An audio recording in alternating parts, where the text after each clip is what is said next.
Students good morning. आज हम आपको स्टैटिक्स के अंतर्गत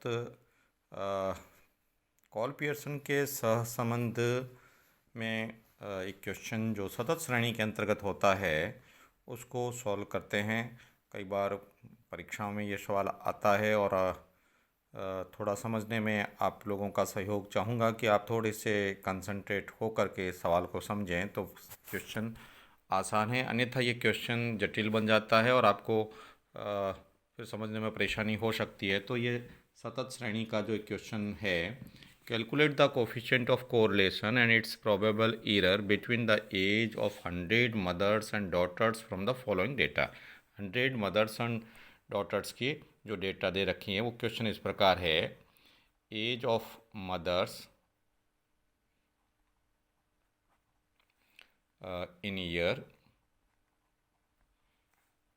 15 to 25 or 25 to 35, 35 to 45, 45 to 55 and 55 to 65, then after total। इधर दे रखा है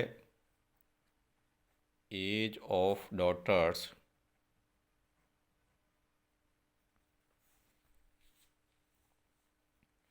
इन ईयर्स,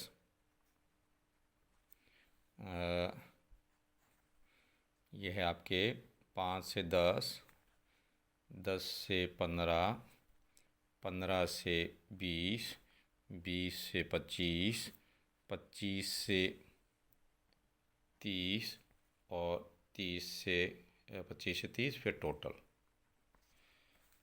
इसमें जो फ्रीक्वेंसी दे रखा है, फर्स्ट में 6, 3, देन नील नील नील और टोटल 9।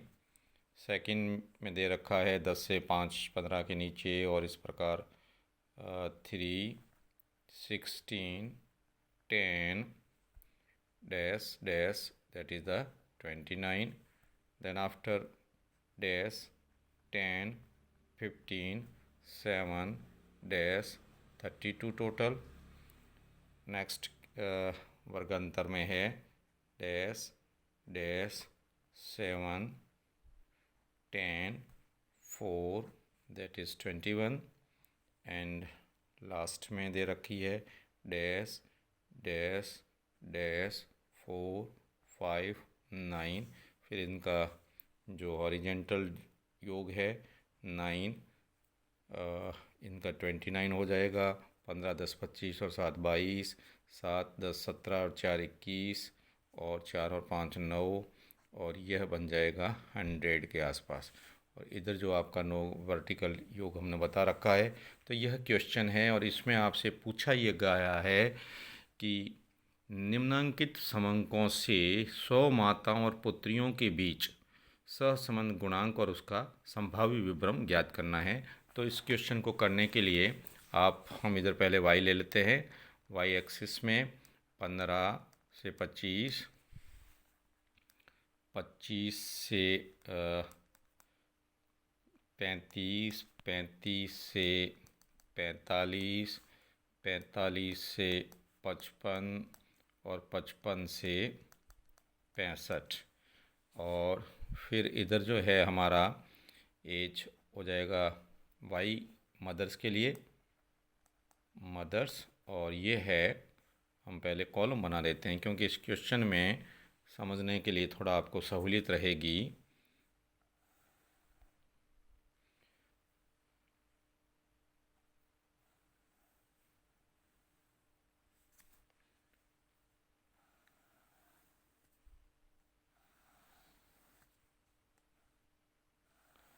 इससे थोड़ा सा आप सहयोग ध्यान देंगे तो अच्छी तरह से समझ में आ जाएगा। लास्ट कॉलम होगा टोटल का, इसके बाद वर्टिकल कॉलम में जो अपने हैं वो आपके हो जाएगा ये f का टोटल हो जाएगा। उसके बाद कॉलम बनेगा वो होगा आपका fx का, और उसके बाद जो कॉलम बनेगा वह होगा fx स्क्वायर। हाँ, इधर जो अपने ये लेना पड़ेगा हमें, एक कॉलम जो हमारा होगा जिसमें हम इधर लेते हैं x और ये हो जाएगा y। x में हमारी कैटेगरी है 5 से 10,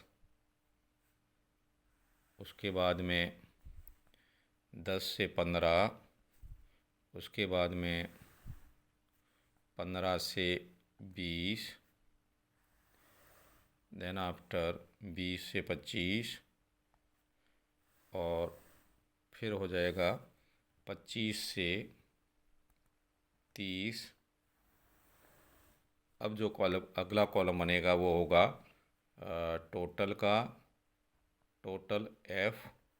इसके बाद हमें कॉलम बनाने पड़ेंगे वह fy का, देन आफ्टर fy स्क्वायर और लास्ट हमारा कॉलम होगा वो होगा fxy का।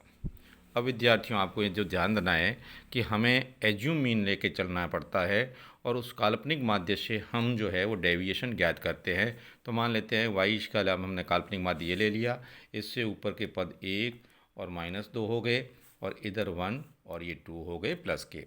इसी प्रकार हमें x में भी जो है वह 15 से 20 की श्रेणी में यदि हम काल्पनिक माध्य को मान लें तो वो 0 हो जाएगा, फिर उसका डेविएशन -1 और -2।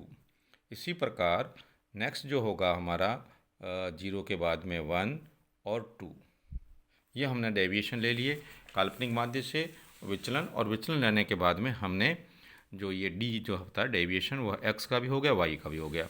अब आप देखिए कि पहले कॉलम में हमारी जो फ्रीक्वेंसी दे रखी है 6। अब इस 6 फ्रीक्वेंसी में इस डेविएशन को और इस डेविएशन का यानी गुणा करते हैं तो -2 प्लस के हो गए 4 को ये करेंगे तो हमारा जो dx dy होगा वो ये हो गया 24, जो हम ऊपर कॉलम में लिख लेंगे। फिर दूसरी वे इसी कॉलम में लेते हैं जैसे 3। अब 3 के लिए इस -2 को और -1 को गुना किया तो ये हो गए प्लस के 2 और प्लस के 2 को इस 6 से किया तो ये हो जाएगा आपका 6। यहाँ पर उसको हमने कोष्टक में ले लिया। फिर इस 2 को इससे गुना करेंगे 0 हो गया, और यहाँ पर पहले से ही हमारी कोई फ्रीक्वेंसी है नहीं तो 0 का यहाँ पर भी आपका 0 हो जाएगा। फिर आगे भी कोई फ्रीक्वेंसी है नहीं तो वो उसको भी करेंगे तो हमारा हो जाएगा 0, यानी यहाँ -2 को -1 से करेंगे तो -2 हो जाएगा, लेकिन कोई फ्रीक्वेंसी नहीं है तो उसका गुना कर नहीं है मतलब 0 है तो उसको गुना करेंगे तो यहाँ पर जो dx dy है वो 0 आ जाएगा। और सेम आगे भी कोई फ्रीक्वेंसी नहीं है तो इसका भी dx dy 0 आ गया। तो इस प्रकार हमने इस पहली पंक्ति को पूरा तैयार कर लिया। अब दूसरी पंक्ति में हम लेते हैं तो देखते हैं यहाँ फ्रीक्वेंसी है 3। अब इस -1 को इस -2 से गुणा करेंगे तो ये होगा प्लस का 2, प्लस के 2 को इस 3 से मल्टीप्लाई करेंगे तो ये हो जाएगा 6, जो हमने dx dy के रूप में 6 है वो यहाँ से लिख दिया। फिर इसी पंक्ति को आगे हम बनाते हैं तो यहाँ है 16 के लिए क्या करेंगे -1 को और -1 को गुणा किया, प्लस का 1 हो गया, प्लस के 1 को 16 से मल्टीप्लाई किया तो ये हो गया 16, जो हमने ऊपर बॉक्स में लिख दिया। तीसरे में फ्रीक्वेंसी में हमारा 10 है, इस 10 को हमने यहाँ लिखा। अब उस 10 के लिए -1 को 0 से गुना किया 0, और 0 आने पर उस 10 से गुना किया तो वो भी क्या बन जाएगा 0। और आगे की जो है दोनों फ्रीक्वेंसियाँ कुछ नहीं दे रखी है तो ऐसी स्थिति में हम यहाँ पर 0 0 लिख सकते हैं, डैश डैश हो गया ये 0 और ये 0 हो गया।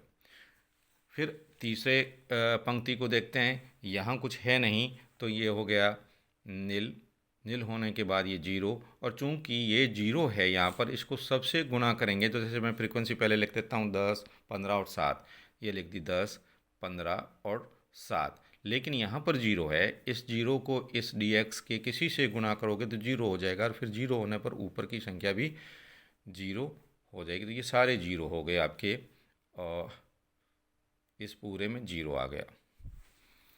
फिर हम अगला कॉलम देखते हैं जो अपना 45 से 55 के बीच का है। इसमें पहले में जो कुछ नहीं है इसलिए यहाँ आपका नील होने पर यहाँ ऊपर 0, दूसरे में भी कुछ नहीं तो नील, यहाँ dx dy का गुना 0, फिर 7 है तो इस 1 को 7 0 से गुना किया 0 हो गया, फिर उसको अगर 0 को 7 से करोगे तो वो भी 0 हो जाएगा। फिर है 10। अब यहाँ पर है 1 और यहाँ पर भी 1 है। 1 को 1 से गुणा करेंगे तो 1 हुआ, फिर उसको 10 से मल्टीप्लाई किया तो यहाँ हो गया 10। उसके बाद में है 4। 4 को यहाँ 1 है, यहाँ 2 है, तो 1 और 2 को मल्टीप्लाई किया 2। 2 को इस 4 से मल्टीप्लाई किया तो ये हो गया 8, जो हमने ऊपर लिख दिया। अब नेक्स्ट में जो है वह आपका पहले में कुछ भी नहीं है तो ये नील हो गया, डैश हो गया या जीरो। दूसरे में भी कुछ नहीं है, डैश हो गया, यहाँ ऊपर की तरफ जीरो। फिर यहाँ तीसरे में भी कुछ नहीं है तो ये हो गया जीरो। चौथे में 4 है, इस 4 को 2 से और 1 से मल्टीप्लाई किया 2, और फिर इस 4 से मल्टीप्लाई करेंगे तो ये हो जाएगा 8, जो हमने कोष्टक में लिख दिया यहाँ पर। देन आफ्टर 5 है, तो 5 को 2 को इस 2 से मल्टीप्लाई किया 4, और इस 5 से गुना किया तो हो गया 20। ये आपने 20 लिख दिया। इस प्रकार हमने काल्पनिक माध्य से डेविएशन लिए और उन डेविएशन का आपस में गुना करके फ्रीक्वेंसी से गुना किया तो वो संख्याएं आपके आई, उसको कोष्टक में ले लिया। अब हम इनका वर्टिकल जोड़ कर लें तो हमारे एक्स की फ्रीक्वेंसी हुआ है 6 और 3 9, 6 और 3 और 16 19 और 10 29, फिर 10 और 15 25 और 7 22, 10 और 15 25 और 7 32 32, फिर इसका योग हो जाएगा 21 और ये हो गया 9। इस प्रकार टोटल 100। और जब हमने इसका वर्टिकल योग किया वो 100 है, तो हॉरिजेंटल भी आप देख लीजिए 6 और 3 9, 6 और 16 3 और 16 19 और 10 29, 10 और 15 25 7 32, 7 और 10 17 और 4 21, और फिर 4 और 5 9। तो यह दोनों की और फ्रीक्वेंसी का योग हुआ आपका 100। अब हम x का लेते हैं। इस 9 को इस 2 से मल्टीप्लाई किया तो माइनस का 2 यदि यह होगा 18। इस 29 को -1 से किया तो ये fx हो गया, फिर आपका माइनस का 29। फिर 32 को 0 से किया तो 0 हो गया। 21 को इस 1 से किया तो ये 21 हो गए, और 9 को इस 2 से किया तो ये हो गए 18। अब एक बार हमें इसको और वापस dx से करना पड़ेगा तो वो हमारा fx² हो जाएगा। तो 18 को एक बार हमने फिर 2 से किया तो माइनस के 18, ये माइनस के 2, तो प्लस के हो गए 36, माइनस के 29, माइनस का 1 किया तो प्लस के 29, 0 को 0 से किया 0, फिर ये हो गया 21 और ये हो गए 36। इस प्रकार ये दो माइनस के और ये दो प्लस के करेंगे तो नेट यहाँ टोटल हमारा आ जाएगा माइनस का 8। fx समेसन fx हो सकता है होगा ये आपका, और ये होगा समेसन fx² हो गया 122। जिस प्रकार हमने वर्टिकल गुना करके निकाला, ठीक उसी प्रकार हम है वह हॉरिजेंटल भी करेंगे। तो वही हमारा 9 को इस 2 से किया माइनस के 18, फिर इसको वापस 2 से किया तो प्लस के हो गए 36, और फिर इस प्रकार हम इसको जैसे वहाँ गुना किया तो वहाँ कर लेते हैं। माइनस के 29 को फिर एक बार किया तो प्लस के 29 हो गए, फिर ये 0 0, 21 को एक किया 21, फिर एक बार किया 21, और फिर 9 को 2 से किया 18, फिर 9 को 2 से किया तो 36, और देन आफ्टर इस सब का टोटल जो है वो आपका आ जाएगा -8 और वो 122। अब आपको अंत में जो कॉलम तैयार करना है fxy है। ये fxy कैसे होगा, ये ऊपर वाले जो बॉक्स में है इनका टोटल होगा। तो 24 और 6 30, 6 और 6 12, 16 और 6 22, और फिर इसमें पूरा 0, इसमें हो गया 10 और 8 18, और ये हो गया 20 और 8 28। तो ये आपका fx का हो गया 98। इस प्रकार हमने इस टेबल को तैयार कर दिया, और तैयार करने के बाद हमारे पास में जो सूत्र है उस सूत्र में हम रख देंगे।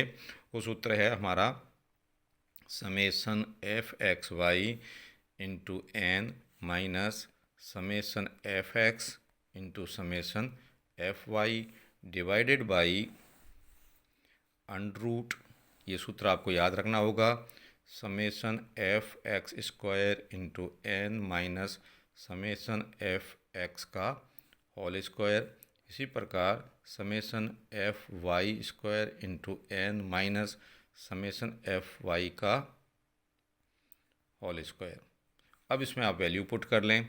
वैल्यू हमारी है 98 समेशन एफ एक्स वाई ये 98 है, एन है हमारा 100, एफ एक्स जो -8 है -8, और ये भी एफ वाई भी -8, divided by F x square हमारा 122, तो 122 इंटू एन 100 -8 का होल स्क्वायर, ये अंडरूट हो जाएगा। इसी प्रकार अंडरूट वाई के लिए भी 122 इंटू 100 -8 का स्क्वायर। इसको हम सॉल्व करेंगे तो ये हमारे पास जो फिगर आएगी वह होगी 9800 -64 डिवाइडेड बाई अंडरूट 12,200 -64, और फिर अंडरूट 12,200 -64, फिर इसको आगे सॉल्व करेंगे तो 9,736 डिवाइडेड बाई 12,136 इंटू 12,136, फिर दोनों करेंगे तो एक हो जाएगा, और उसमें 9,736 में भाग देंगे तो ये 0.802 हमारा सहसंबंध गुणांक आएगा। तो इस प्रकार विद्यार्थियों हमने ये क्वेश्चन किया है। इस क्वेश्चन को आगे हम और इस तरह से सवाल करेंगे तो आपको अच्छी तरह से समझ में आ जाएगा। बहुत इम्पॉर्टेंट है, आप इसे ठीक से समझें कि किस प्रकार हमें काल्पनिक माध्य से डेविएशन लेना है, और फिर डेविएशन का आपस में कैसे गुणा करना है, और उसका गुणा करने के बाद जो ऊपर कोष्टक में हमने जो संख्याएं लिखी है वह dx dy है, और उसके बाद जो हम टोटल जो है वर्टिकल और हॉरिजेंटल x और y के fy स्क्वायर लेते हैं, इसी प्रकार एफ एक्स और एक्स स्क्वायर लेते हैं, फिर एफ एक्स और एक्स और वाई का गुणा कर लेते हैं जो बॉक्स की संख्याएं, और सूत्र में रखते हैं, उत्तर प्राप्त हो जाएगा। हम एक और नए सवाल को फिर आपको समझाएंगे। धन्यवाद, और आप इसको सही ढंग से समझने का प्रयास करें।